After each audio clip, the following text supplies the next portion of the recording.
Welcome to the Policy Shop, weekly conversations with public policy experts where we'll dive into the most important issues affecting all of us here in Illinois. I'm Hilary Gowins. Let's get started.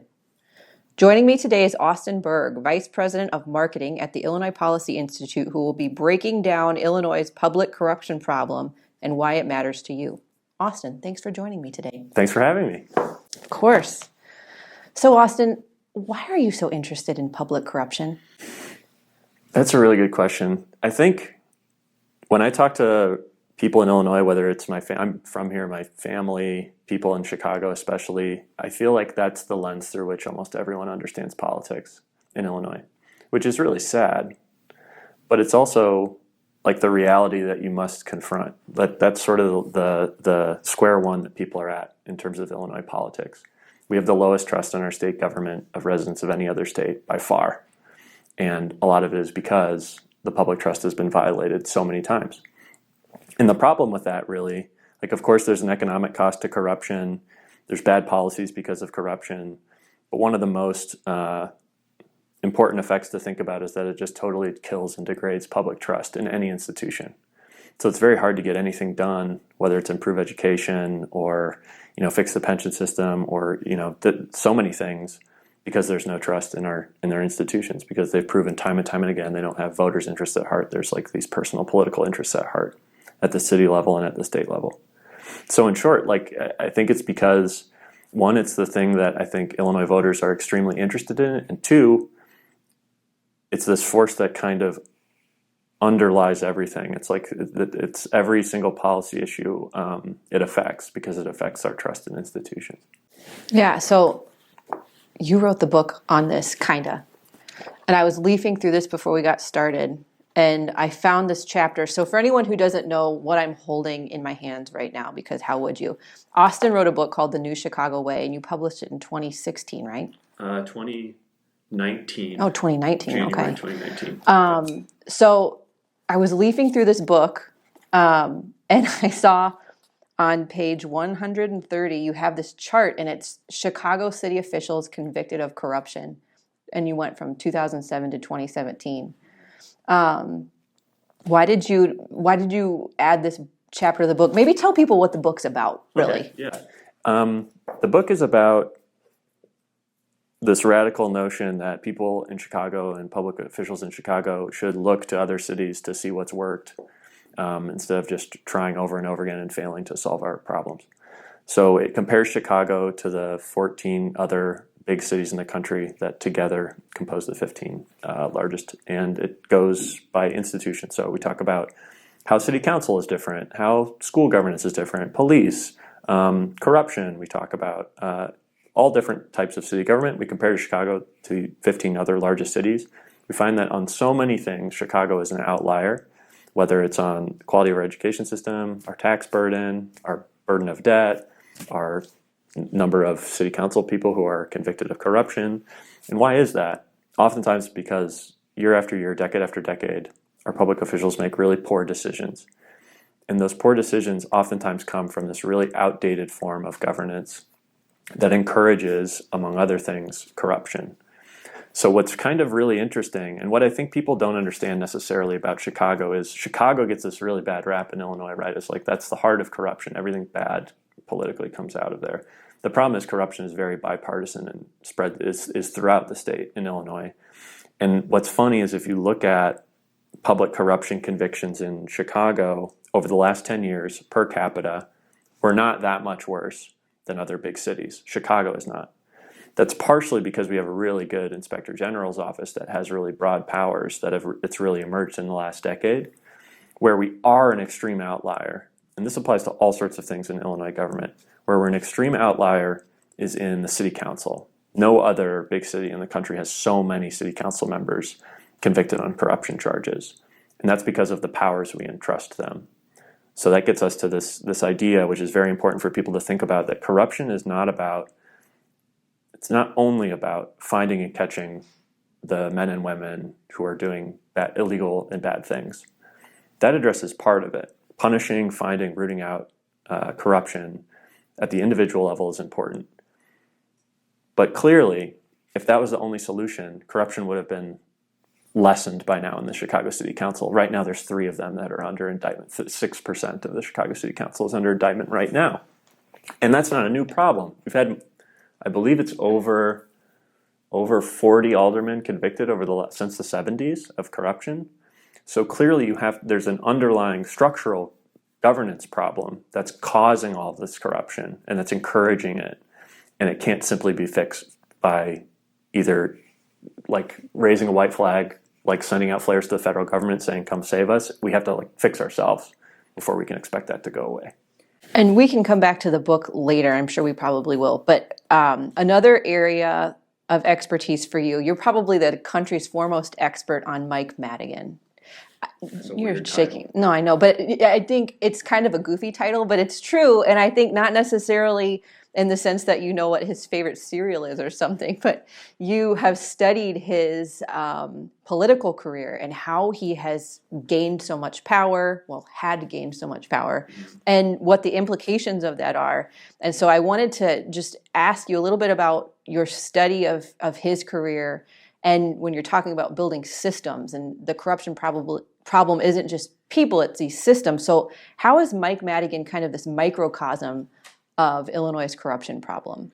That's a great question. So when I think about this book, the story that I like to tell that inspired me to work on this at first was something that we both worked on, this food cart campaign in Chicago. So for people who don't know, food carts were illegal in the city for decades. All of these women, predominantly Latina women, in neighborhoods like Pilsen or Little Village, they sell sliced fruit or they sell hot chocolate. And this was illegal for decades because brick and mortar businesses lobbied against them and they didn't want that competition. So they had to operate in this underground economy that was very dangerous to them. Many of them had their food thrown out. Many of them were robbed often. And we got to go to city council and see all these women be so happy that finally this license passed and they could finally get, have a legitimate business in the eyes of the city. And then what happened? One by one, alderman after alderman is like, not on this block, not next to this business, not in my ward. That was like a structural thing. Similarly, my fascination with Madigan started when, working at Illinois Policy, we would see these ideas that had broad bipartisan support, huge support across the state from every type of voter, and they just wouldn't move. Like, for some reason, like the political system was not at all reflective of even the most popular bipartisan ideas from most of the people in Illinois. And the problem was the same. Like, it was a structural problem. The biggest question we would get over and over in Illinois policy is, what do we do about Mike Madigan? What do we do about Mike Madigan? And similarly to this like apathy and lack of trust in institutions, people are like, we can't do anything because Madigan says we can't do anything, right?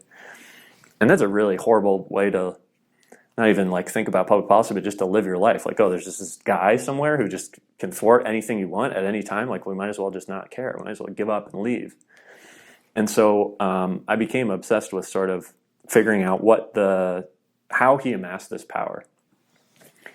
And he did it in a number of ways. I'd like to talk about the maps, his money, and the rules. 3 things.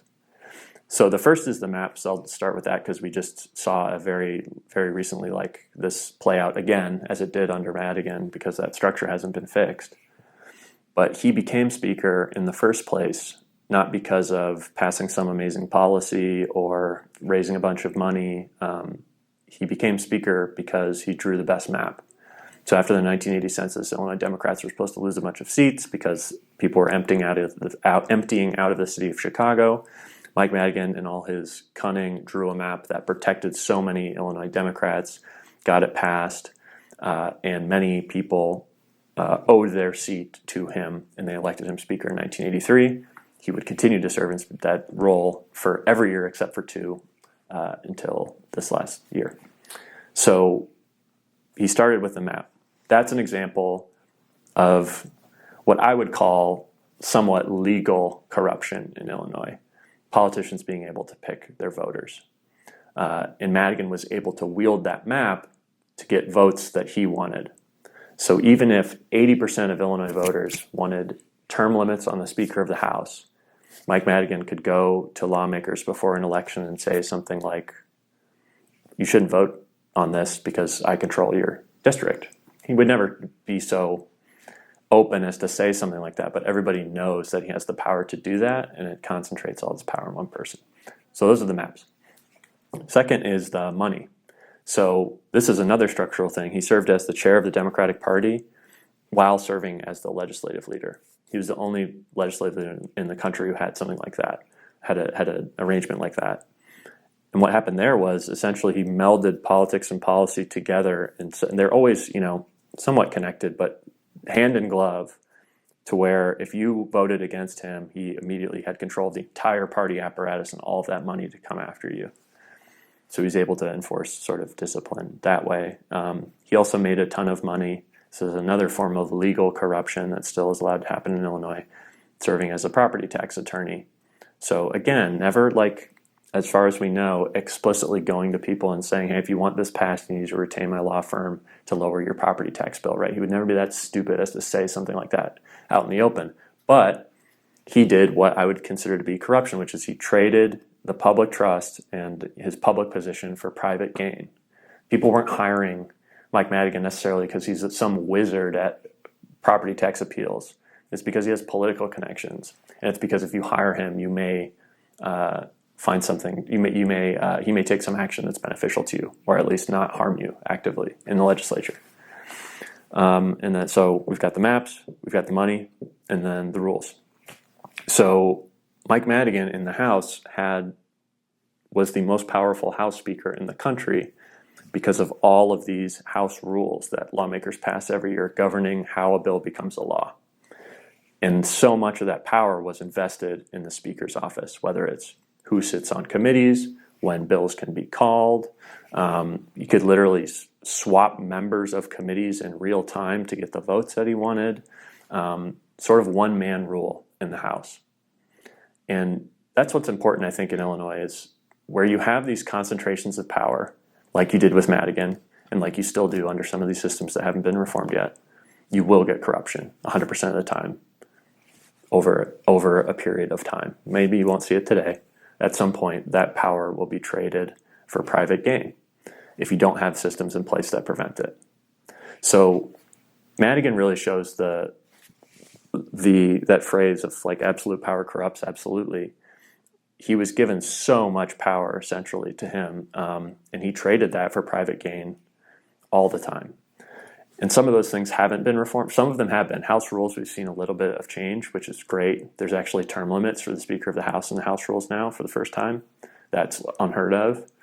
But there's still things like, we can move 1,500 pages of legislation in the blink of an eye. And when there's institutions set up like that, you're going to have corruption as a result. People can't see what's going on. They can't contact their lawmaker. Lawmakers can easily horse trade by keeping everything hidden, and then as soon as there is agreement, moving it at the last second. So there's still a lot. Madigan is gone, which is huge. That's a huge win for Illinoisans, but it won't matter unless those institutions that he built are also reformed.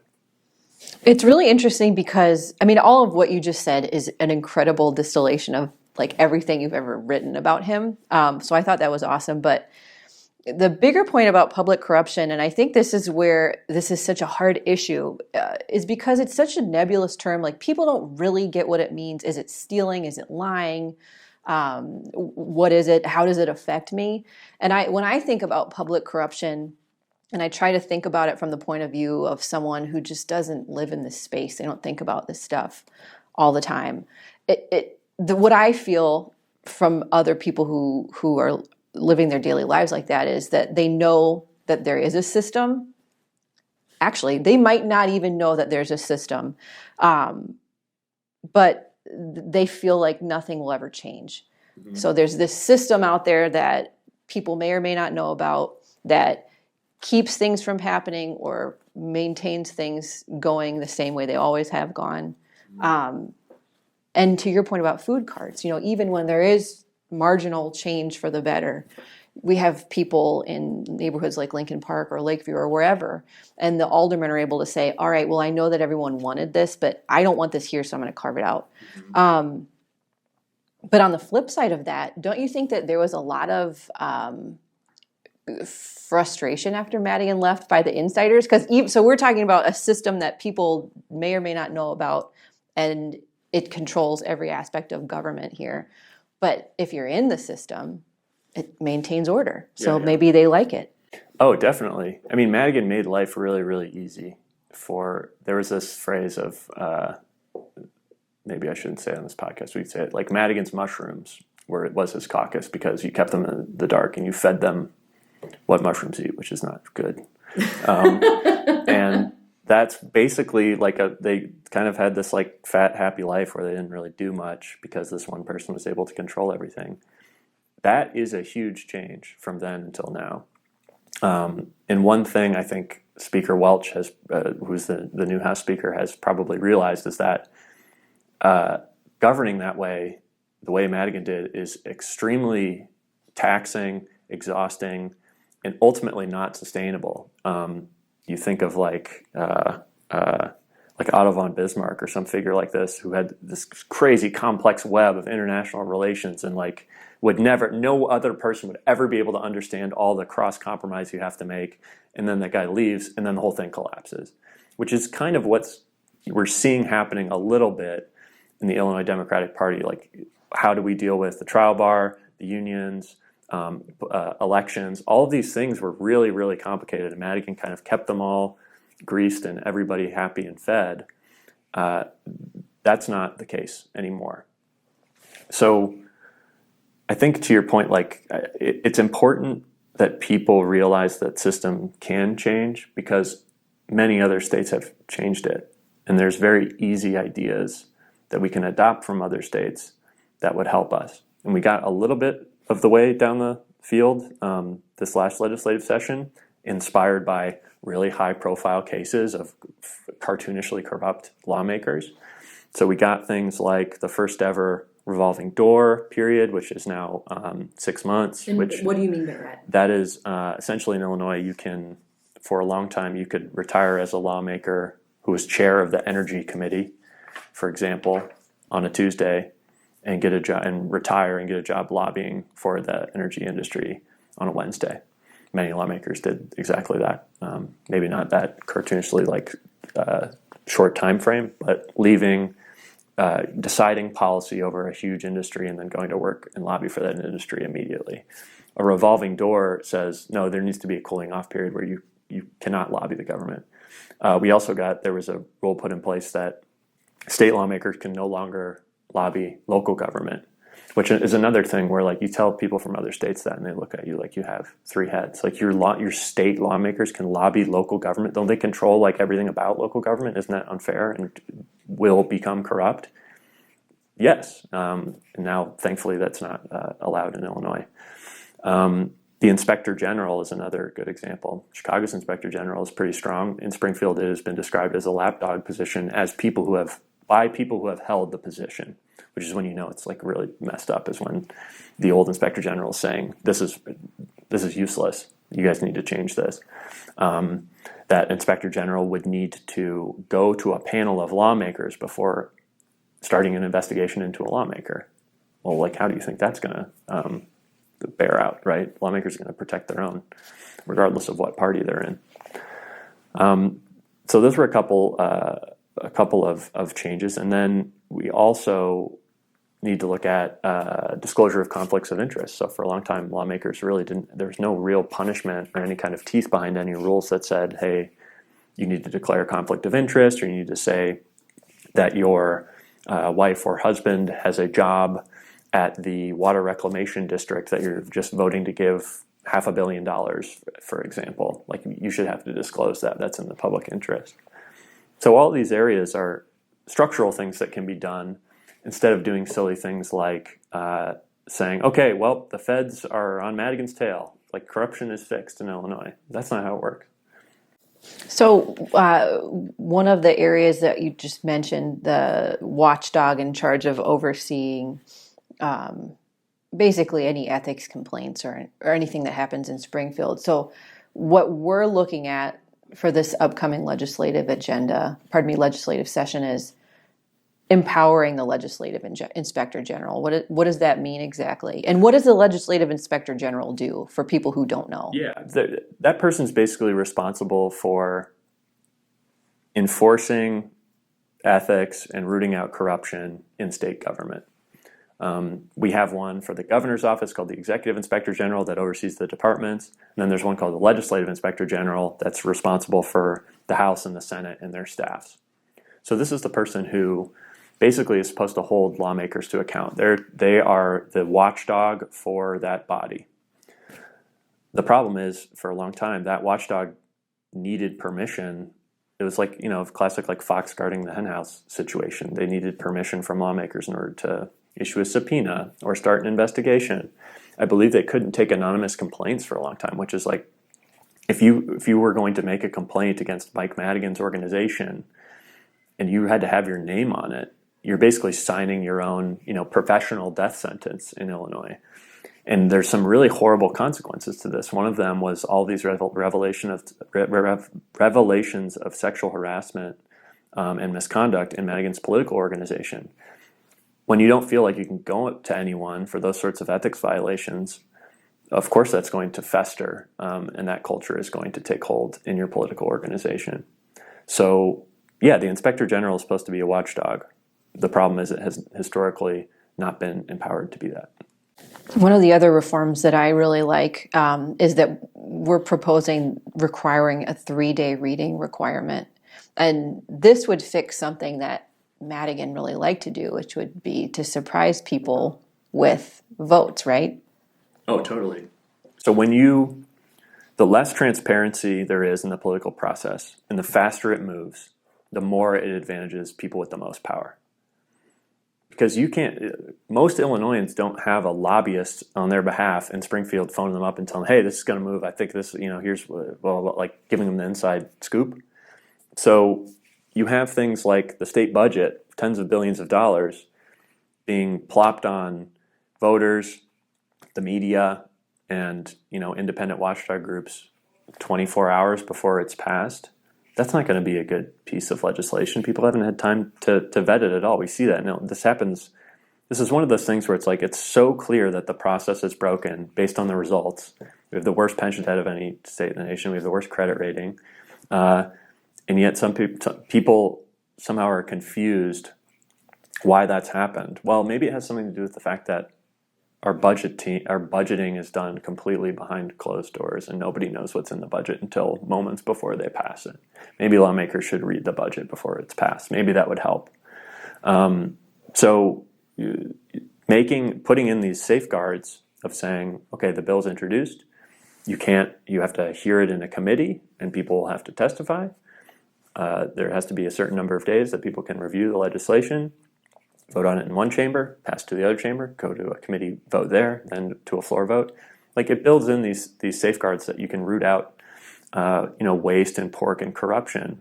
The biggest example of this recently was the transportation package. Pritzker passed this massive gas tax hike and transportation bill, also extremely quickly. And the chair of the Senate Transportation Committee at the time and the chair of the House Transportation Committee at the time were both indicted for corruption like less than 2 years after that happened. So you need to put in safeguards against actions like that. Maybe we should let the lawmakers read the budget before they vote on it. Yeah. That seems like such a simple idea. Yeah. And so, you keep using this word cartoonish. I think that's funny, but it's not. It's very apt because, and especially for Madigan, I think that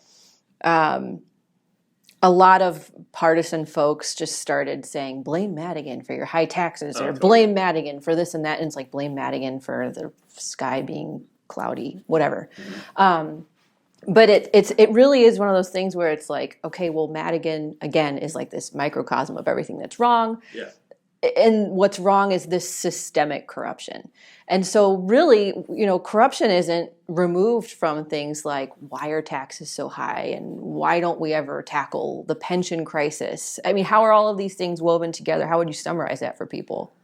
I would say they're woven together because when lawmakers are acting in their personal interest and they exist in a political culture that is built for them to advance their personal interests, the results for everyone else, the results for the governed, are always going to be poor. Like I love this phrase about Illinois politics, like it's not broken, it's fixed. The system isn't necessarily broken, it's doing exactly what it's designed to do, which is to advance the interests of very powerful political interests in the state, whether that's public sector union leaders, the trial bar, or individual lawmakers. So when you are in a political culture that's the norm, that's if you've ever thought about like being in a really toxic like work environment where everybody's kind of like either like you're at a retail location where people just take money from the cash register. That's just kind of that's we as employees of the store think it's fine, like whatever, that's cool. Or the manager of the store is acts ridiculously or in some unethical manner, and that's just how that person is, right? That over years and years and years never being held accountable creates a really toxic environment. And that's the case in Illinois. So when you have a culture like that, you're never thinking about things like, man, if we pass 3% compounding interest raises, because that's what this government union boss asked me to do, and if I don't do it, he's going to try to run someone against me and he's not going to contribute to my campaign. That person's not thinking about the financial consequences of that action like 30 years from now. Whereas if they were acting in the public interest, that they would.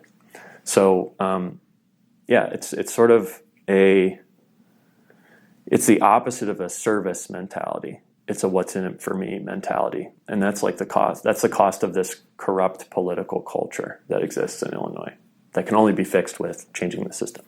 Right. And even if people don't know what the system is or how it works or who is in the system, they feel it. And we see that because we track things like, well, what's economic growth look like here? And what's our population decline look like? And it's really upsetting because when people sense that, and they sense that people that they elect aren't going to work on their behalf, then they do drastic things like leave. Mm-hmm. But, we've sort of talked Mike Madigan to death for a long time. But now that he's gone, do you feel hopeful that we're going to get the corruption problem under control and then that the system is going to evolve and change for the better so that all of these other problems can get addressed? Yes. And I was really frustrated by it because right when Madigan was sort of fired by his own colleagues, that represented such a momentous win for the people of Illinois because the reason it happened was for the first time lawmakers were more afraid of their constituents than they were of Mike Madigan, which is exactly what we're talking about. They were accountable to their constituents in taking that vote, not to a legacy political power structure. So when Madigan went down, there was immediately this sort of like poo-pooing of this as a big deal by a lot of people who had historically, hated Madigan and what he did to the state. And I thought that was a slap in the face to a lot of Illinoisans for whom he represented so much of what was wrong. Now, with that sort of brick removed, you see things like these sorts of ethics changes, which while minor, were unfathomable for 3 decades in the state. It's the biggest ethics reform package that's been passed probably in 3 or 4 decades. And it only happened because Madigan is gone. And you look at a city like Chicago, where, again, was the almost global face of political corruption, and yet now it has one of the most empowered inspector general's offices in the country and is middle of the pack for political corruption. Like in our own state, there's examples of how these systems can change over time. So I'm really positive about it. I think there's a whole new crop. What's really interesting to me is there's a whole new crop of Democratic and Republican representatives who haven't had to work and exist under that legacy system, which is really encouraging. So there's tons more fights that need to be had. Ethics, we have the most serious ethics problem in the country, so we need the most serious and extreme ethics package to address it. This is nowhere near that. But I think the ball's totally moving in the right direction on that issue. Well, what I love about working with you is that, you rolled up your sleeves and you were looking at this for years and years and years, and you know how big the problems are, but you're really hopeful about the possibility of fixing things. And I think you do a good job of throwing out good ideas. And obviously when, Madigan left, people were looking for good ideas, and we got a lot of these good ideas baked into what did ultimately pass. And so I'm just grateful to you for breaking this down for everybody, because I think you do such a good job. So thank you for joining us. Thanks, Hill.